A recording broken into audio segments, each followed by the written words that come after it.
जय हिंद फ्रेंड्स।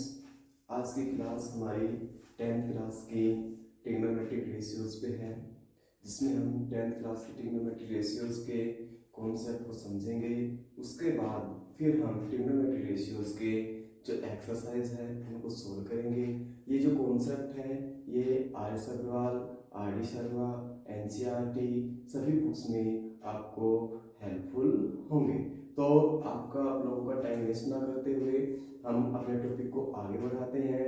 सबसे पहले हम ट्रिग्नोमेट्रिक रेशियोज को स्टार्ट करने में सबसे पहले हम देखेंगे राइट एंगल ट्रायंगल को। तो दोस्तों राइट एंगल ट्रायंगल क्या होता है?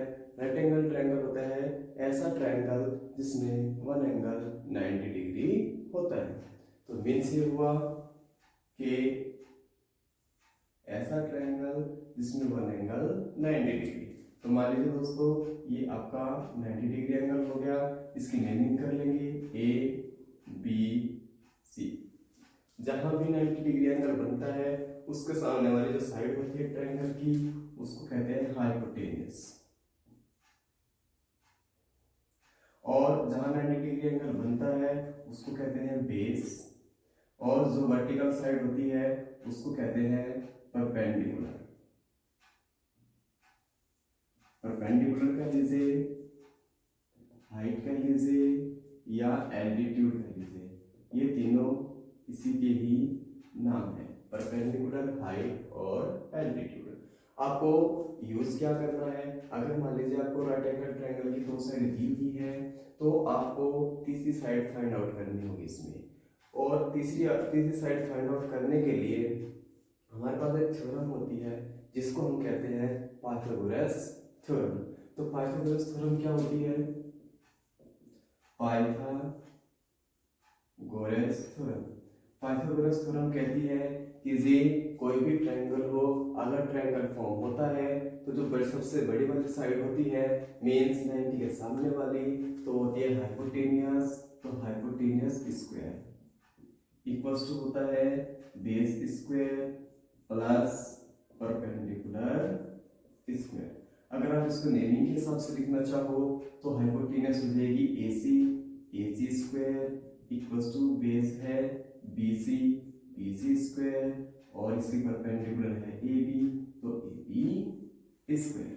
और राइट एंगल ट्रायंगल में एक एंगल 90 डिग्री होता है, जो रिमेनिंग टू एंगल्स हैं वे हमेशा एक्यूट एंगल होंगे। अगर मान लीजिए ये वाला एंगल अल्फा है तो ये आपका 90 माइनस अल्फा होगा। मीन से हुआ कि दोनों के दोनों एक्यूट एंगल होंगे लेस देन 90 डिग्री होंगे। फिर हम बात करते हैं अपने ट्रिग्नोमेट्रिक रेशियोज का चैप्टर नेम है ट्रिग्नोमेट्रिक रेशियोज कितने होते हैं। तो वैसे तो दोस्तों जो ट्रिग्नोमेट्रिक रेशियोज होते हैं वे हमारे पास 6 होते हैं। कौन कौन से? साइन, कोस, टेन, कोट, सेक और कोसेक। ठीक है। अब साइन, कोस, टेन, कोट, सेक, कोसेक इनका यूज क्या है?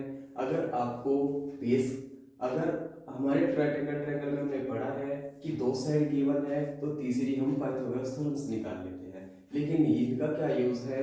अगर आपको एक साइड गिवन है और दूसरी साइड निकालनी है तो फिर हम इन रेशियोज का यूज कर सकते हैं। एक साइड से कोई अदर साइड दूसरी साइड निकाल लेना, यही इनका मेन यूज है।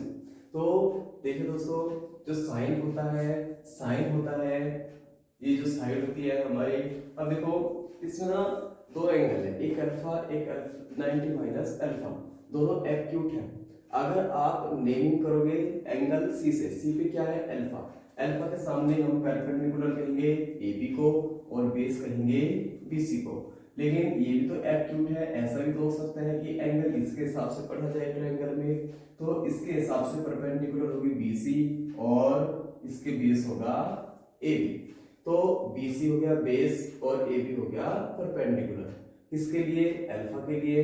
और 90 माइनस अल्फा के लिए AB हो गया बेस और CB हो गया परपेंडिकुलर। ठीक है। तो आज हम यहाँ से C लेकर यूज करेंगे। तो एंगल C पे एंगल क्या है? अल्फा। तो साइन अल्फा होगा परपेंडिकुलर अपॉन हाइपोटेनस। P से परपेंडिकुलर, S से हाइपोटेनस। और कोस होगा बेस अपॉन हाइपोटेनियस और टेन होगा परपेंडिकुलर अपॉन बेस। आप इसको अगर इजीली याद करना चाहो तो इनसे ऊपर वाली टर्म उठा लीजिए पी बी पी और नीचे वाली एच एच बी, तो ये हो जाएगा। आप अगर लर्न करना चाहो तो साइन कोस टेन, ये तीनों वैल्यूज अगर आपने लर्न कर ली तो फिर नेक्स्ट 3 आप इजीली फाइंड आउट कर सकते हो। कहाँ से? तो इसकी भी एक प्रॉपर्टी होती है, क्या होती है, जो कोसेक अल्फा हो जाएगा वो साइन अल्फा हो जाएगा, क्योंकि साइन और कोसेक दोनों आपस में अपोजिट होते हैं। अगर दोनों आपस में अपोजिट है तो कोसेक अल्फा हो जाएगा 1 अपॉन साइन अल्फा, या साइन अल्फा को भी हम लिख सकते हैं 1 अपॉन कोसेक अल्फा। इसका मीन्स ये हुआ अगर sine alpha perpendicular upon hypotenuse है तो cosec alpha hypotenuse upon perpendicular आ जाएगा, ठीक है। अब जो कोस है वो बेस अपॉन हाइपोटेनियस है और जो कोस अल्फा होता है वो 1 अपॉन सेक अल्फा होता है, या सेक अल्फा इक्वल टू हो जाएगा 1 अपॉन कोस अल्फा, यानी कि कोस और सेक दोनों आपस में अपोजिट होते हैं। अगर दोनों आपस में अपोजिट है, अगर यहाँ पे कोस बेस अपॉन हाइपोटेनियस है तो सेक अल्फा हो जाएगा हाइपोटेनियस अपॉन बेस, ठीक है। और एक प्रॉपर्टी होती है कि जो कोट अल्फा है वो होता है 1 अपॉन टेन अल्फा, या इसको लिख लीजिए cos alpha upon sine alpha, या टेन अल्फा को आप राइट कर सकते हो 1 अपॉन कोट अल्फा, या इसी को साइन और कोस की टर्म में लिख सकते हो sine alpha upon cos alpha. Means ये हुआ कि टेन और कोट आपस में अपोजिट होते हैं।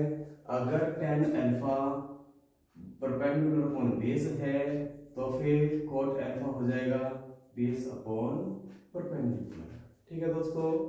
एक हमने चीज इसमें सीखा कि जो ये जो हमारा पाइथागोरस थ्योरम है वो हमने रीड की, और जो हमारे ट्रिग्नोमेट्रिक रेशियोज है वे रीड किए। ट्रिग्नोमेट्रिक रेशियोज को अगर हम पीसेस करें, टुकड़ों में तोड़ें तो ये कैसे होते हैं, कौन एक दूसरे का अपोजिट होता है।